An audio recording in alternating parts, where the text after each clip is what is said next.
Thank you everyone for joining in. I'm Nikunj Bajaj, co-founder CEO here at TrueFoundry. Quick introduction. My background is in machine learning. Used to be at Meta, where I led one of their conversational AI teams and actively contributed to Meta's internal ML platforms and have led similar roles in a couple of other startups in the past as well. Along with me, we have Nikhil Popley, who is one of our senior backend engineers. And together we are going to present how the notion of an AI gateway is transforming into an agentic AI command center for enterprises. Excited to walk you all through how we are seeing this transformation within the enterprises that we are currently working with. Next slide. So we will start from the basics, right? Like whenever we think about building agentic applications, we pretty much think of four main components here. And you will notice some self-referentiality here, which actually is how most of the technical architectures are getting built here. So let's walk through these four components, right? So first of all, we have the prompts for the LLMs, and all of us understand this. I don't think we need much details on this one. Then we have tools, which are capabilities that these agents will use to, let's say, access some database, invoke certain action, use certain tools like web search, or execute a certain piece of code. We are seeing a pattern emerge where these tools are getting standardized through a pattern of development called MCP servers now, which we will talk through again in detail. Then we have the models themselves, which is basically the brain of the system that is planning, executing on all of these things. And lastly, a common modus operandi that we are seeing emerge is agents. Higher level agents are basically using other agents to accomplish meaningful tasks as well. So actually building out an agent is almost like a composable thing that we are seeing emerge in the industry. So we see this through an example. Let's assume that we are going to build out a calendar scheduling agent. Okay. Now this one is a non-trivial calendar scheduling agent, or call it like a smarter calendar scheduling agent, where let's say if you don't have easy common slots available in the required time frame for everyone to be participating in the meeting, you still try to move certain things around and try to find slots on each other's calendar, right? That's the part of non-trivial stuff that we expect this agent to be able to execute. So we'll use this as a running example throughout the presentation, where let's say we want to find out a 60-minute slot within this week itself for a presentation that we want to give with a couple of leaders within the company, right? So imagine that we have a director and a VP. So we really want to prioritize some of these, this urgent scheduling that we are doing, and we want to also respect each of the participants, what we know as a busyness profile, right? How are they busy in a certain day, maybe through other meetings, maybe through personal blogs, etc., etc. We want to find out this overall slot. Now, to do something like this, for this prompt, we are going to need certain tools, right? You can imagine you obviously need access to the APIs, so you can read through the meetings, you can book a meeting, etc. Maybe you want to read through the emails of people so that you can figure out how urgent is a certain meeting, right? Maybe there's context about a certain meeting that we have in the email. And if this, let's say there's a one-on-one, which is more of a regular one-on-one, it can be moved, for example. So we can take care of stuff like that when we are doing this smart scheduling system. And lastly, we also care about the org chart in this case. And this is primarily because of the empirical data that we have seen, where typically as higher up you keep going, your calendars tend to be more and more busy, and you accordingly want to make sure that you're not double booking, let's say, a VP. Maybe it might be okay to, let's say, double book a director, depending on the type of meetings that is happening here. So that's the other thing that we want to care here. Then we have the models. And in this example, it is unlikely that a single model will suffice. So we're going to have multiple models that are used. For example, we are going to need a reasoning model that will actually do the planning. That is how to actually go ahead and execute this step by step for the entire, building out the scheduling system. You may also need a notion of negotiation LLM, and this one is something that we will talk a little bit more about in the subsequent slide. And lastly, a simple completion model, right? Which basically, once everything is set, you send out a meeting invite and with certain details about the meeting, blast out an email to everyone, all of the participants. Lastly, you can imagine that this top level scheduling agent is actually talking to a bunch of other agents, which are called the participants calendar management agent, right? So you can imagine that, let's say if I'm a participant in the meeting and I have a few calendar blocks. Some of these calendar blocks could include I have to pick up my kids, or it could also be like this is my gym hour, for example, right? And maybe if an important meeting comes up, I might be willing to flex my gym hours, but maybe I'm not willing to flex my kid pickup schedule, basically, right? So you can imagine that there is an agent that represents Nikunj's availability for this meeting, and the top level scheduling agent is basically doing some conversation with this agent itself, right? So to be able to build out an overall architecture, you need this top level agent to talk to multiple other agents overall. Next slide, please. So that's what is represented now in this overall architecture diagram of this calendar scheduling agent, right? So let's say a user query comes where we talk about find a 60-minute slot this week with certain people, and this has to be done before Friday of this week, basically, right? So then a planning agent will kick in, where it's going to decompose this user query and break it down into a step-by-step plan, right? And for that step-by-step plan, it may ask the user certain clarification questions as well. Once this loop is finished, we call this step number 1 of the overall loop. You can go to you have now a plan outline, basically, which in this case we have listed as fetch each calendar and business score, analyze urgency and org scope, etc., etc. We're talking about candidate slot generation and so on and so forth, right?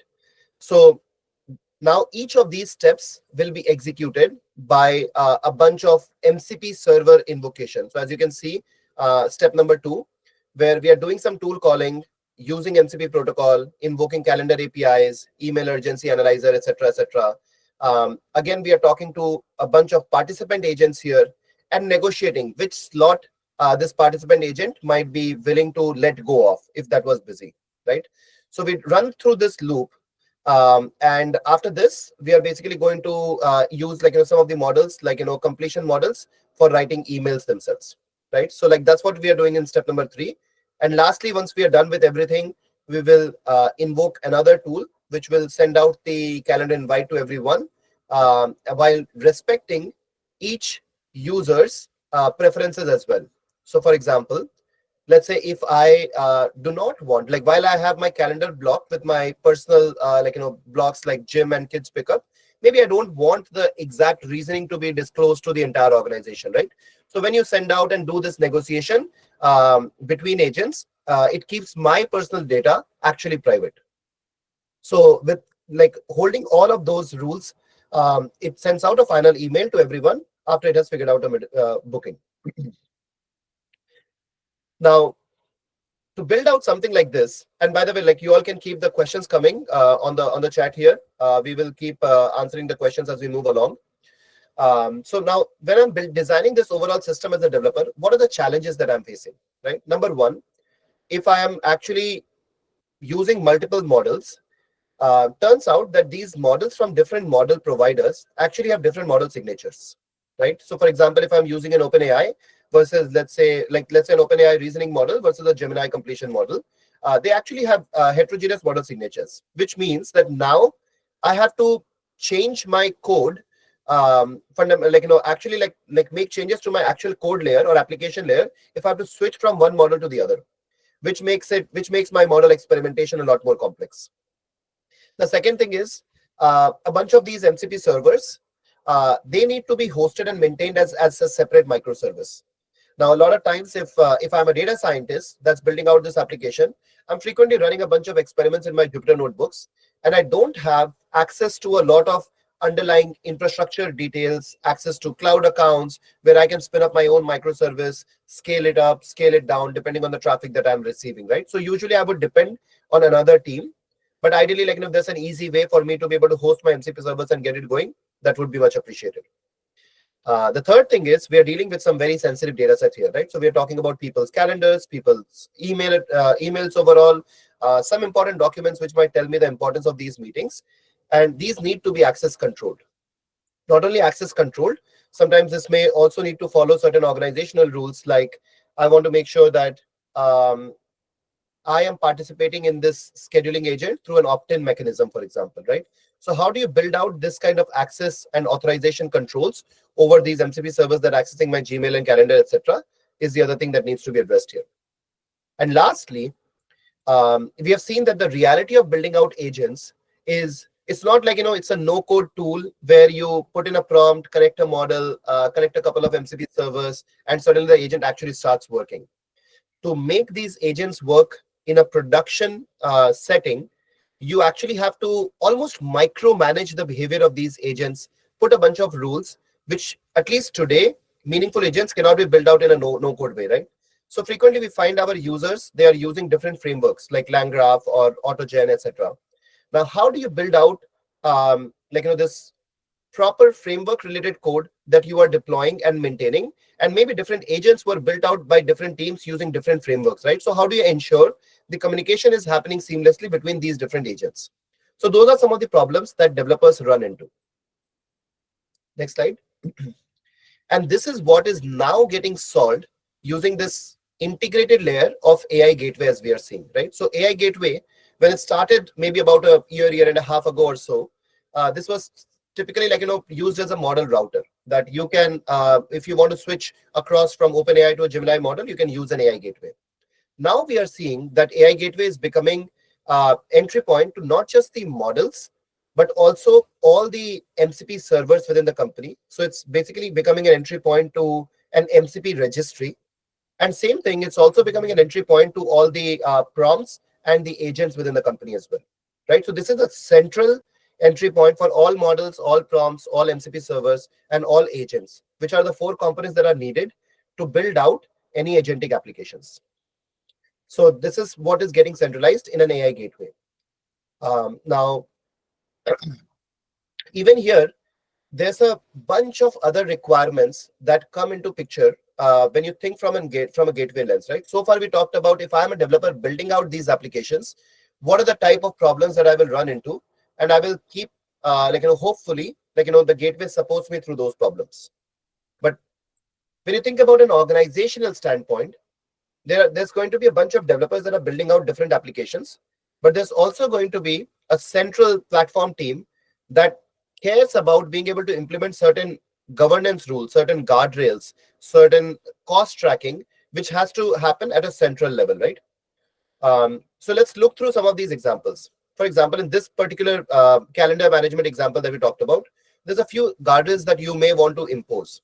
For example, you should not disclose the personal reasons for declining a certain meetings when you're doing this negotiation across agents, right? So you want to keep this entire information private.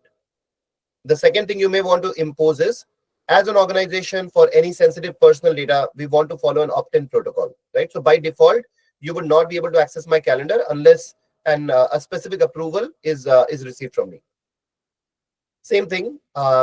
Once you launch this as an enterprise grade application, you want to make sure that it's always up and available, right? We have frequently seen that some of these closed source model providers would go down or become slow because fundamentally it's a shared resource, right? So if OpenAI were to go down in a certain region, we want to make sure that our application does not get impacted. So maybe we want to fall back from, let's say, an OpenAI deployment to an Azure OpenAI deployment. Or if I have built out my application in a model agnostic way, then maybe I want to fall back from OpenAI to an Anthropic model altogether, right? So all of these things around fallbacks, rate limiting, caching, etc., starts falling within the scope of the gateway layer itself. Then we have a bunch of governance rules that we may want to apply. So for example, let's say if I have, let's say if I'm building a company where I'm dealing with, let's say, government agents, right? Maybe I want to make sure that their calendar rules, availability, or their emails are not exposed to closed source model providers, right? I want to keep everything on-prem. or whatever, certain level of leadership scheduling. I want to make sure that there are certain compliance mandates that I'm continuing to follow. So those rules also need to be applied to a system like this. Last but not the least, if there are multiple business units that are actually leveraging this scheduling agent, we may want to make sure that chargebacks are happening at a central level as well, right? So I should be able to allocate the cost of using this agent to different cost centers, basically. Next slide, please. That's what we mean by this entire gateway layer becoming now a command center for agentic applications. So not only it becomes an access point to model registry, prompt registry, agent registry, and MCP servers, it's also becoming this entire command center where, as an organization, you can set rules, guardrails, governance, and cost guidelines, and all of your agentic applications will basically follow these guidelines laid out by a central platform team. Next slide, please. So now that we have understood that gateway is handling all of these complexities, let's actually look through what in reality is happening when a user request hits a gateway, and how much of effort goes into serving a request in an enterprise grade way, right? So first of all, when a user hits, you want to make sure that the user itself is authentication using a JWT token or something, right? You want to make sure that the user is authorized to access certain tools, certain prompts, certain gateway overall that is getting invoked as part of this request. You want to make sure that they are well within the budget limits if that is set up, right? You also want to make sure that there are no rate limits. Like, for example, if I had put an rate limit that in a dev environment, you should not invoke a model more than 1,000 times in a day. So the 1,000 first request should actually fail. So you also want to make sure that you're validating the rate limits. Then you want to make sure that based on load balancing rule, which model may I want to actually invoke, right? Maybe I've set up a load balancing rule that 50% of my traffic goes to East region and 50% of my traffic goes to the West region. So the gateway has to decide where does the traffic actually gets routed. Then you have input guardrails. For example, if the user is using foul language, or if the prompt has some PII data that I don't want to surface to the LLMs, I may want to clean that up, and that goes to an input guardrail. Finally, I have transformed this request that goes to an LLM model on the other side. Now, if that request failed, then maybe I will trigger a retry or a fallback mechanism, basically. If that succeeded, then I will have to transform the response, check out for some output guardrails, right? That the LLM is not violating some of my organizational rules, for example. And that response will be served back to the user. While all of this is happening, you will notice that under the hood, there's also a caching mechanism and a logging mechanism that you will have to build out to make sure that your LLM requests are efficient through a cache, and you have complete observability for being able to debug any applications in the future. Next slide, please. Now, once this entire architecture has been is getting centralized through an AI gateway, we are seeing that this is now powering a new wave of AI agents altogether, right? This is what is known as an enterprise deep research agents. So what companies are doing is many of you might have used, let's say, a deep research product from some of the common source model, closed source model providers, right? Perplexity or OpenAI or Anthropic. All of them have deep research projects. Now they are switching to an enterprise deep research projects, which are basically using internal data sources and MCP servers to solve some complex reasoning and analysis type of use cases. Next slide, please. So we kind of give this as an example here, where let's say if I'm a pharma company and I want to figure out a pricing strategy for a drug in a new market that I'm launching, right? So for example, what should be the price we set for XYZ drug in Brazil to maximize access while meeting margin targets? So again, the agentic system would now come up with a plan that I need to create some data set, figure out the elasticity curve of the market, and simulate the margin impact. Then maybe it will be the user would say that in this case, I want to limit the scope to public hospital segments in Sao Paulo. Then the agent would basically go fetch the right data set, do some data analysis, train some machine learning models, and come back with this margin sensitivity charts. It would plot this entire chart, and based on the chart, it would come back with a final response that here's the right price that I feel like that should be put to maximize margins, for example, right?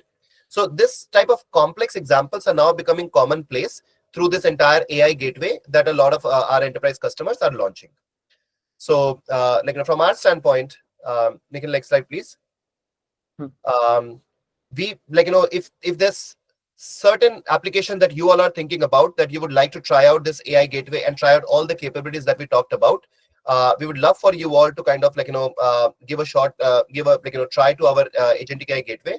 We will we'll submit a sign up form here that you all are welcome to use. And after this, we will also get into a demo of the platform as well, which will talk through these capabilities. So let us start with a quick demo of TrueFoundry's AI Gateway. So as you can see, like this is the default screen for AI Gateway, which we call the playground. So how does someone start? So first, like this, since this is an AI gateway through which all your LLM calls need to be routed, we need to integrate the models first. So we'll go to the models tab. Now you can see that we have a few models from OpenAI and Anthropic that are already connected. And then we have a lot of other providers which can be integrated like AWS Bedrock, Vertex, Azure OpenAI, and like most of the famous providers available in the market. So what you need to do is you can basically click on add account. You can fill in your details like for OpenAI, you'll put your OpenAI key or whatever like provider you're using, you'll put in the authentication, and then you can add different models. Now, once you have added these models will be available for you to use. Then you can see that you have this collaborators section. You can tell who all can access these models. You can add users and teams to this by clicking on add collaborators and do role-based access management on who has access to like which models. You can create multiple, such integrations with OpenAI, multiple integrations with all providers, and keep proper RBAC on who has access to what models. Now, once you have integrated these models, you can go to the playground and you can access these models. So I can basically this is the playground and I can ask basically any question to this and play around and like do experimentation as I want.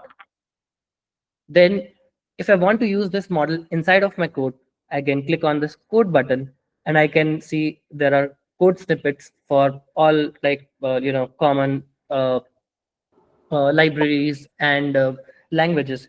So I'll get a code snippet that I can just copy paste and use in OpenAI, LangChain, Stream API. You'll get a REST API, curl requests, integration with different, like agent libraries, LangGraph, Llama Index, Google ADK. So all possible code snippets you'll get. You just need to click copy button and just start using it inside of your code. The good thing is this is a unified API which is OpenAI compatible. So you're not changing your client code. You're just using client code with the OpenAI compatible APIs provided by TrueFoundry. You can see that if I want to change this model, there's nothing specific to this model.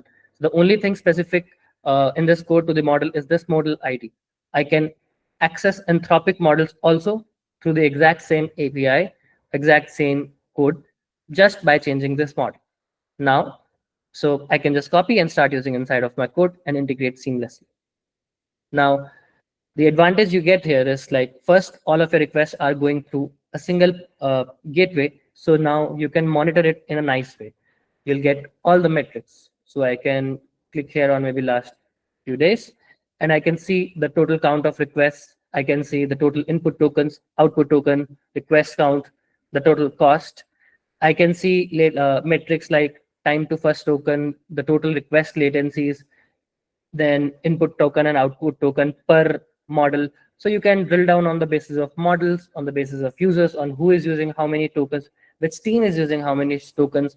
And then you can also group on the basis of custom metadata fields. So you get detailed insights of who is using which model, what are the latencies, how are the model performing, and all of that is visible right in here in the dashboard. Apart from this, you also get a lot of configurations. So for example, since the requests are passing through a gateway, you have an advantage that now we can apply a lot of configurations that Nikunj mentioned about.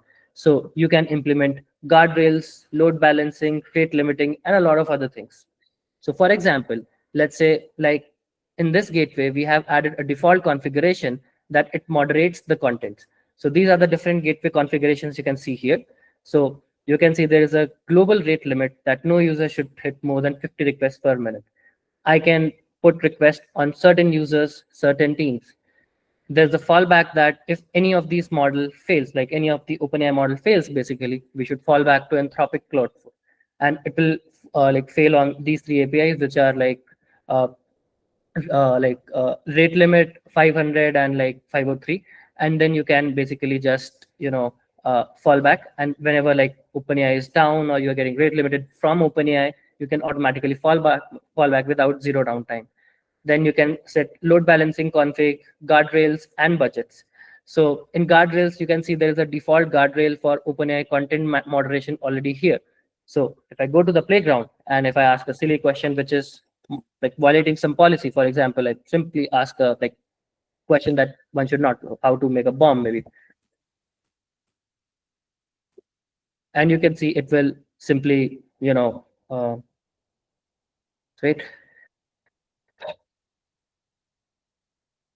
Okay, I'll just send this. And it says that input check failed for integration, OpenAI moderation. So basically you cannot ask a question like this. I'll clear the chat, and then you can choose input and so you can have global guardrails and you can have guardrails on the basis of per request. So you can choose guardrails on your input and your output. So for example, I choose, let's say, maybe PI redact, and I'd say, hi, this is Nikhil. Uh, with email nikhil@truefoundry.com. Return me my details in JSON.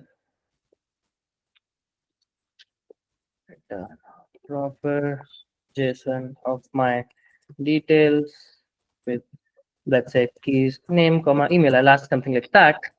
And you can see that it will return as email. Although I sent my detail as nikhil@truefoundry.com, so I can put guardrails that like either you can validate or you can redact. So it has redacted the information, and because the model saw this request as like email instead of the actual email, it got redacted. So this is the view that model saw. So this was you know the content was basically mutated by the guardrail, and the like PII was redacted, and you get this as an output.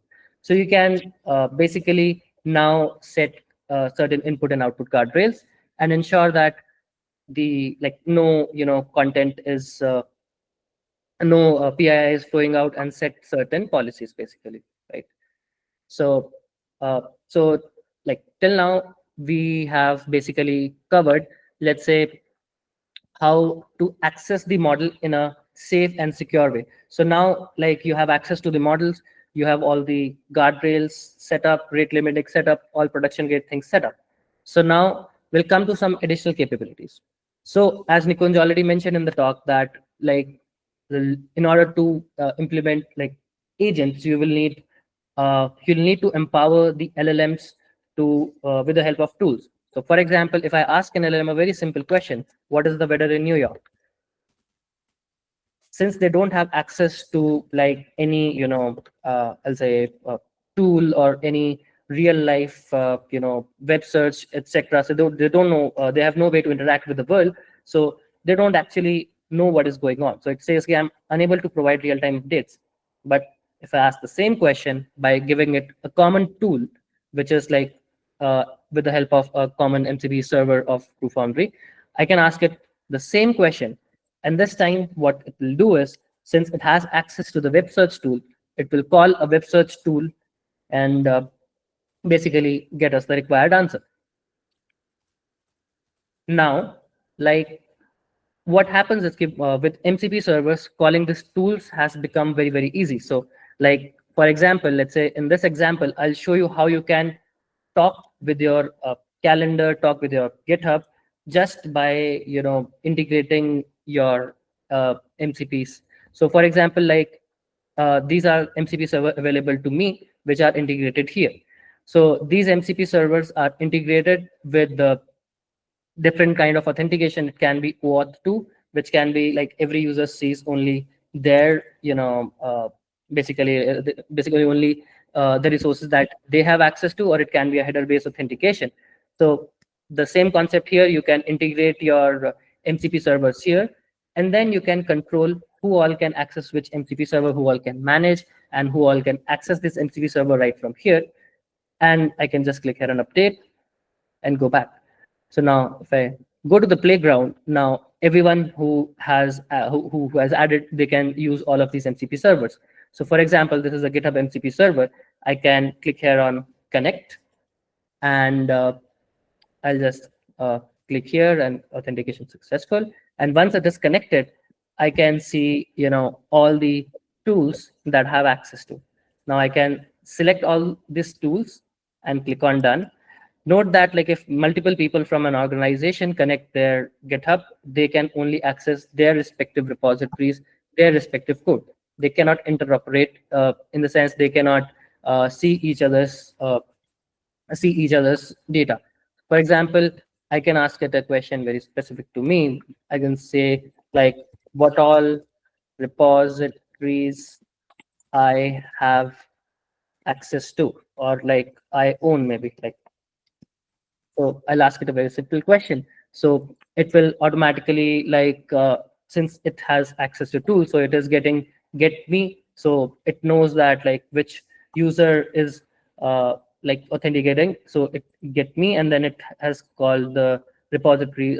It has called the search repositories function, and we have got the response. Now, not only this was a simple like query. You can ask it to do simple things like you can write prompts and ask it to review the PRs and add comments.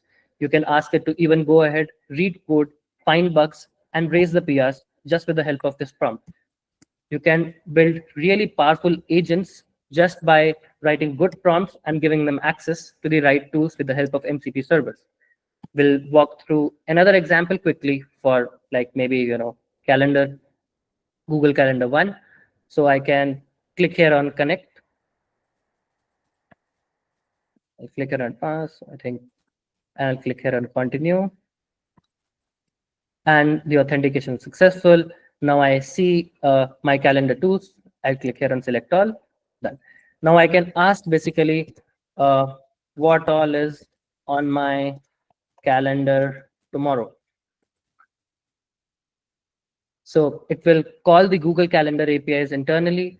First, it will get the current time to get awareness of like what date is today, and then it will list events for tomorrow, and then basically it has listed the like invite. So I can ask it to perform simple actions like maybe can you shift the 2 p.m. call to maybe let's say uh, call by 30 minutes, and it can not only fetch the results and it can perform actions on my behalf. So I can just talk to whatever tools that I have access to. I can just talk to natural language and it can just update the event. So this gives you power to actually so I can see it has shifted by 30 minutes or 2 minutes, and it will now shifted to like 2:30 p.m. So yeah, so this gives you power. So these MCP servers will give you power to build really powerful agents just with simple prompts, and yeah, just giving the right tools, and you can just build really powerful agents. So uh, that's all from my end, and we'll just quickly go towards the questions. So first question is, how do you design agent permissions? Like when agents touch sensitive data like calendars or emails, what's the right way to handle access?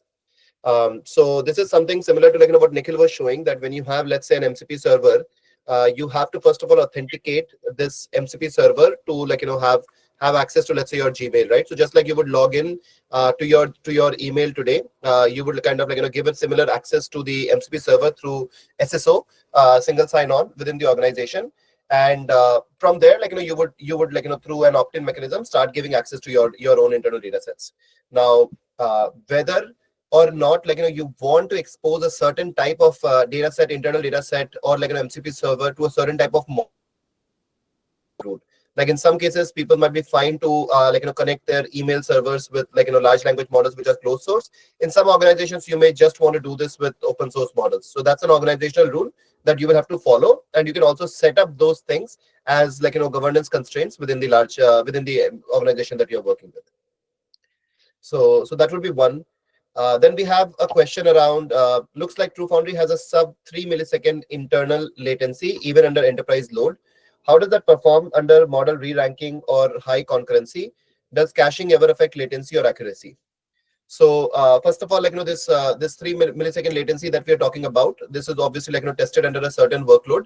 So we are able to serve about 300 to 350 RPS, request per second, on a single CPU, and not introduce more than 3 millisecond worth of delay. Right now, if this scales up further, then we would scale up the gateway itself to be able to sustain that type of traffic with the latency that we're talking about. Now, in general, if you would have caching, that would improve the time of your model response itself. Right, that's where the accuracy will start improving, because typically if you're going to the model, LLMs are taking the maximum amount of time. It's not the gateway itself, but the model that is taking time, and that time will start getting saved. So that's the third one. Can we see usage, cost, and model performance by agent or user on the dashboards? The answer is yes. You can actually track every single invocation that is happening through the agents. You're able to track all your prompts, completions, cost of each invocation, etc., through a tracing system that we have developed within the gateway product here. Then I'll quickly answer a couple of previously asked questions here, which is discuss the importance of customizing tools like meeting scheduling agents. Also stress the need to follow organizational rules and protective sensitive data. How do you balance giving an agent enough context to be useful without exposing more data than necessary? So for something like this, we follow the principle of access with least privilege. So the way you do this is you design your system where each of your agentic application has to explicitly ask for permission to a certain MCP servers. Like you would have seen when Nikhil created a prompt, he actually explicitly had to give access to a certain tool like web search or any of the MCP servers. So you do this on a need basis. So that way, you don't expose all MCP servers to all applications where data could be flowing without your understanding. And that's probably the best way to handle something like this. And again, if something is very sensitive, set this as an organizational guardrail to begin with. And then the last question that we see here is, in your scheduling example, you combine calendar APIs and an email urgency detector with a planning LLM. How do you decide which capability should be handled by separate models or sub-agents versus a single large model? Actually, there is no easy answer to this question. This goes back to old school system design problem, which is how do you think about now this service is good enough to be created as a standalone microservice, versus it has too much dependency on sister services where I want to combine them into a one flat service, right? That's a similar system design thinking that you want to think about when you're designing agentic systems. And to be honest, actually a lot of the performance and quality of an agentic system today depends on getting this design right. But there's no easy way to solve this problem today. There's no programmatic way to solve this problem today.